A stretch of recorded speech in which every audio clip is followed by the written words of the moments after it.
What if I told you the Twix has a daddy and it's not a candy bar? Tonight, we're exploring the dessert that inspired this Halloween delicacy. So go ahead and put the baby's candy bucket back, grab a notebook, and come on into the kitchen. We're about to bake some cool shit. What up though? I'm Bree, and this is Baked After Dark. The first time I had this dessert was actually during my time in Toronto when I was filming Great Chocolate Showdown. It's called a Millionaire Shortbread Bar, and it's literally just like a Twix. It's a buttery shortbread cookie covered in ooey gooey caramel and topped with chocolate. And tonight, I want to throw a little bit of cheesecake in that thing. It's because I think it'd be delicious, and I think y'all will like it too. Let's get started.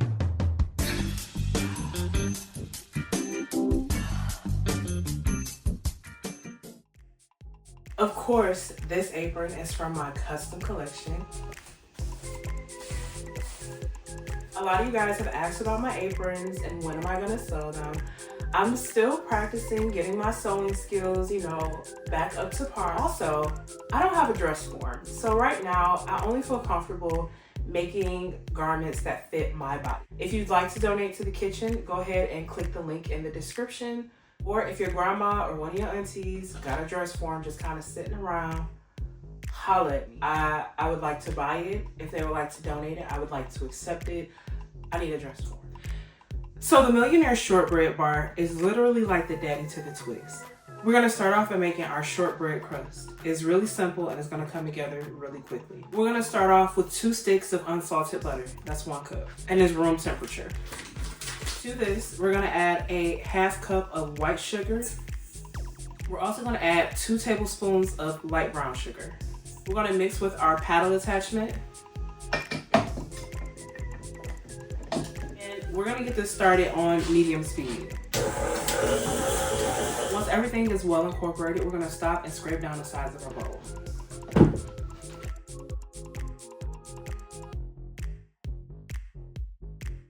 And before we restart our mixer, we're gonna go ahead and add 1 teaspoon of vanilla extract. We're gonna slow our mixer down and slowly add 2 3/4 cup of all-purpose flour. I've also put a 1/2 teaspoon of salt in this flour.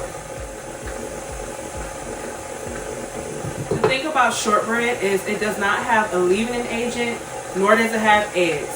It's just butter, sugar, flour, and vibes. You'll see the dough turn crumbly and you'll wonder if maybe you added too much flour or if this is the right consistency. Let it keep going. Butter is going to saturate all of the flour and it's gonna come together in a cohesive dough. It just takes a little bit of time. It takes about 3 minutes for the dough to come together. And once it's together, you should get something like this. You see how I just picked that shit right up out? So it's not sticky at all. It kind of feels like Play-Doh, to be honest. But that's what we want. It's shortbread.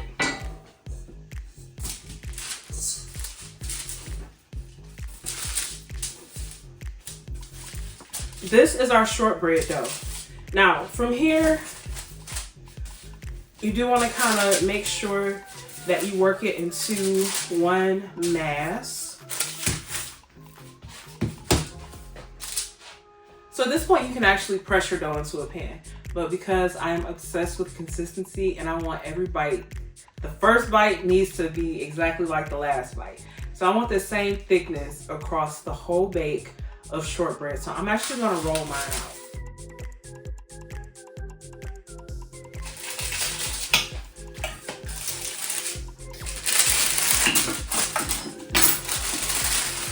So this is our shortbread crust all in our pan. Before we put it in the oven, we want to dock it. What the fuck does that mean? Docking just means we're gonna take a fork and poke holes all through this so that the steam as it bakes has somewhere to escape up to and our crust doesn't bubble, okay? So it's gonna ensure that our crust stays flat like it should. So I'm just taking a regular fork and literally all over. Make sure that I take it from edge to edge on each side. Our shortbread is well docked. We have our oven preheated to 350. I'm gonna go ahead and pop this in the oven for about 10 minutes. And that's about how long it's gonna take for us to make our next part, the filling. Next, we're gonna make our cheesecake filling. Now, this is not about to be just normal cheesecake. I want this cheesecake to be rich and decadent. We're gonna start off with 3 8-ounce packages of cream cheese.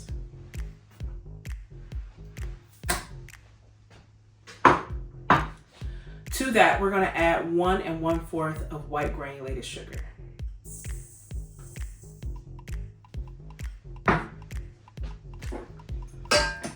I'm gonna put on my paddle attachment and I'm gonna mix this slow. I'm gonna go ahead and pull our shortbread out of the oven so that it can start cooling before we put our cheesecake filling on top. I'm gonna stop our mixer and scrape the bowl. We wanna make sure that all the sugar is well incorporated into the cream cheese. To this, we're gonna add 1 tablespoon, yes, a whole tablespoon of vanilla extract. Once that's well incorporated, we're gonna go ahead and add our eggs. So, because I want this to be really rich, I'm gonna add all yolks. This is 4 egg yolks in place of 2 eggs.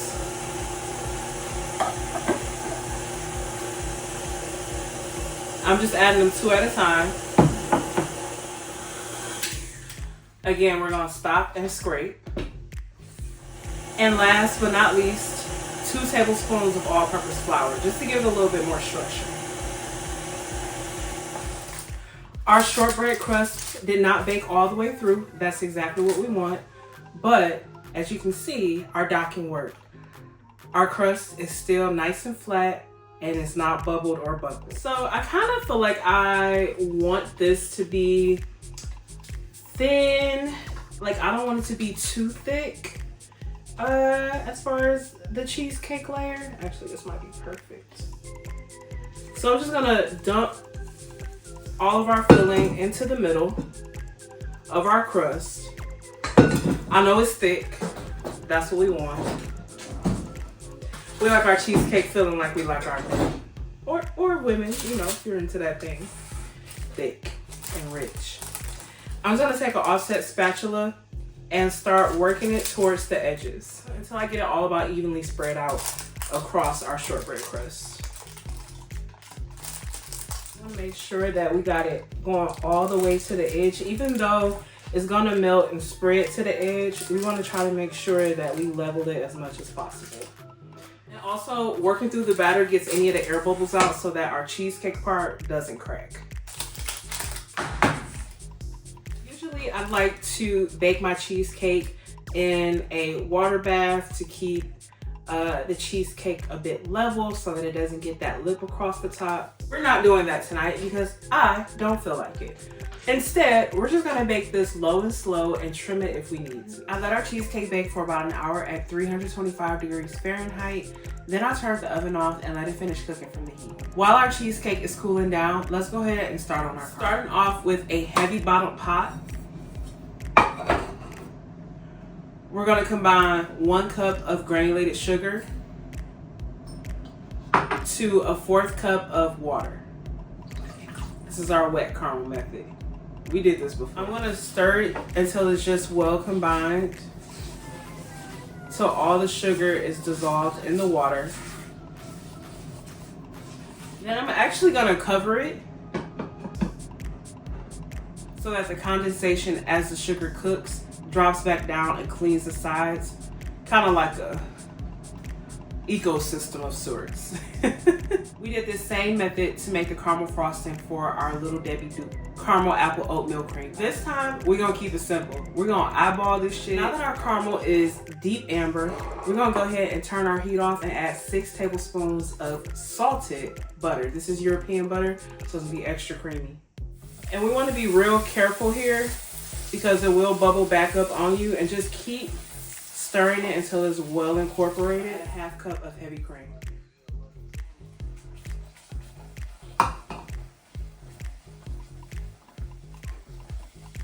To this, we're gonna add 1 tablespoon of vanilla extract. Now it is still hot, so as it cools, it will thicken up. We're gonna sit this aside and let it cool before we pour it over our cheesecake. Here is our cheesecake, all set, not a crack in sight.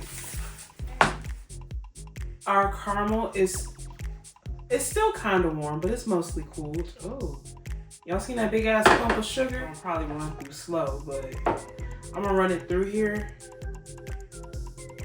to get any lumps out.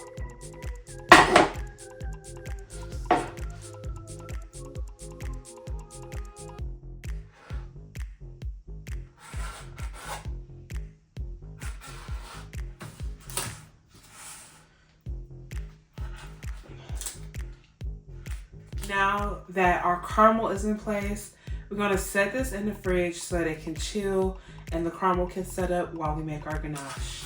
Ganache sounds intimidating if you don't know what the hell it is, but it's actually quite simple. Standard ganache is 1 part chocolate, 1 part cream, meaning you put equal parts of each. So if you use 1 cup of chocolate, you'll use 1 cup. That ratio is gonna change depending on what kind of chocolate you use. For example, dark chocolate is usually a 1-to-1 ratio, but milk chocolate is 2-to-1, meaning for every 2 cups of chocolate, you use 1 cup of cream. In this Pyrex, I have 1.5 cups of milk chocolate and semi-sweet chocolate chips. Now, usually if we're making ganache, I'm gonna tell you, do not use chocolate chips because they have a wax on the outside of them, just a light coat, to help them keep their shape when you bake them. Now, if we go into making something that requires more fine chocolate, like truffles, we definitely want to use a different kind of chocolate, one that is not in a chocolate chip. But for this, we're mimicking a Twix. It's completely fine. We're gonna start off by taking 3/4 cup of heavy cream, putting it into our, we're gonna make sure we get all the cream because grocery side, we ain't got no money to waste. And we're gonna heat our cream until it's simmering. We don't wanna boil it, just until it's simmering, just until it's warm enough to melt our chocolate. Our heavy cream is to a simmer. So this is something that I learned when I was on Great Chocolate Showdown. What you wanna do is, a lot of times we see people pour the heavy cream over the chocolate and immediately start mixing. We're gonna pour the heavy cream over the chocolate and we're gonna let it sit. Now,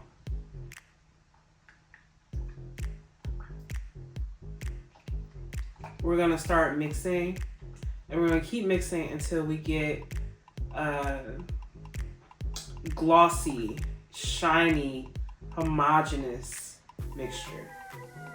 And it won't take us long.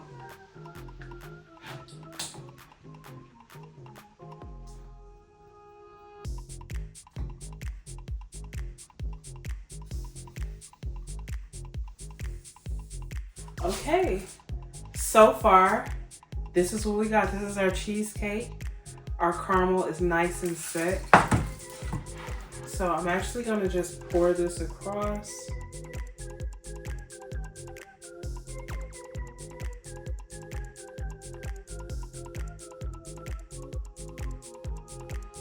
And take an offset spatula and just smooth it across the top. And now we're gonna chill this for a couple hours in the refrigerator. All right, our cheesecake has been in the refrigerator chilling for a few hours. We just try to lift it by the parchment.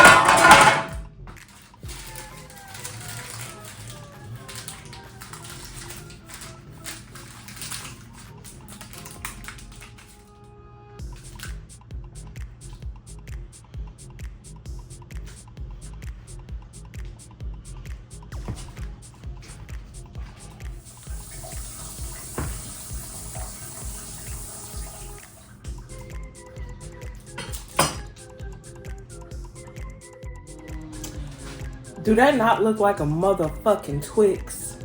But a cheesecake.